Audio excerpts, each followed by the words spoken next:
Aside from the prestige media that comes along with war, how many know the true stories behind the unceasing feuds of humankind? Millions of innocent men, women, and children have had their lives as they once knew stripped from their grasp by the clad iron fists of battle. Natasa Kandic is a devoted human rights activist, more than willing to stand for reform. She does so with the aid of the Universal Declaration of Human Rights at her side, advocated by Eleanor Roosevelt, the chair of the United Nations. The year is 1946, and Natasa Kandic is born in the heart of Serbia. A mere 2 years later, the United Nations adopted the Universal Declaration of Human Rights. What her family didn't know is that by the time she's a grown woman, Kandic would become a highly driven activist of this international exhibition of true strength and bravery. Serbia, a small average wealth country, is compared roughly to the size of North Carolina. Located in Eastern Europe, formerly known as Yugoslavia, it falls between Macedonia and Hungary. Its currency is the Serbian dinar.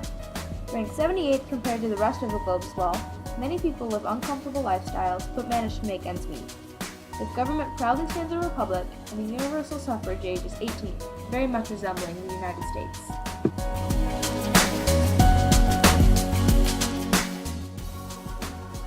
In America, along with several other first world countries, many children and young adults play video games in which they simulate battle. They spend hours trying to see how many kills they can get. However, they take for granted one major difference. In other areas of the world, people are actually living the brutal consequences behind what these games portray. Though what seems to depart from their minds is that in real life, these people don't get a reset button. Once their life is taken, they can't respawn into a new life and keep playing. In reality, people are tortured, held hostage, and sometimes even murdered after pleading for mercy.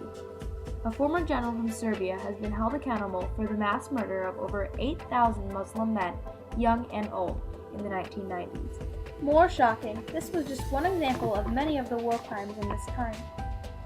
This was a direct effect of the downfall of Yugoslavia when it collapsed in 1991 and separated into smaller countries, including Serbia.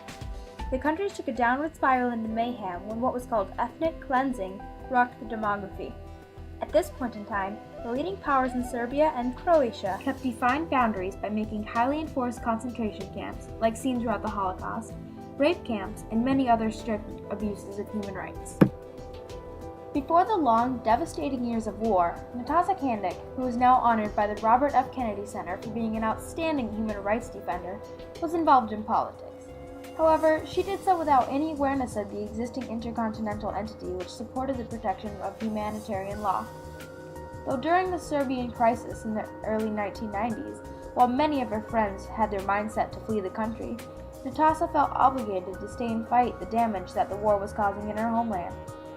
This is when Natasa began to travel around Eastern Europe, inspecting the violations of human rights and trying to protect her fellow activists. Once she decided she had a passion for it, she publicly authorized her very own organization to collect, analyze, and speak out about the data she had, based on the testimonies she had heard.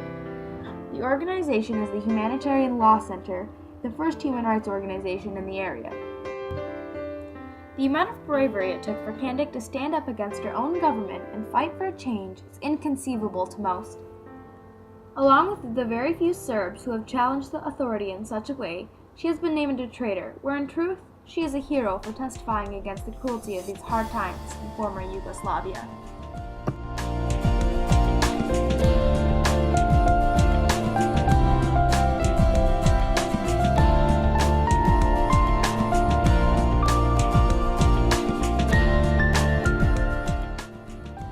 To this day, Kandic is working to the best of her ability to file against war criminals with the help of the Humanitarian Law Center.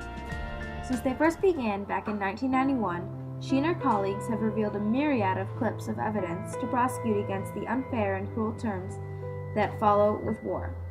In this time, she has been recognized and praised for her constant hard work and dedication to the future of society, including being honored by Time magazine as a hero. She's fighting for our future generation's sake. But one question still remains. What will you fight for?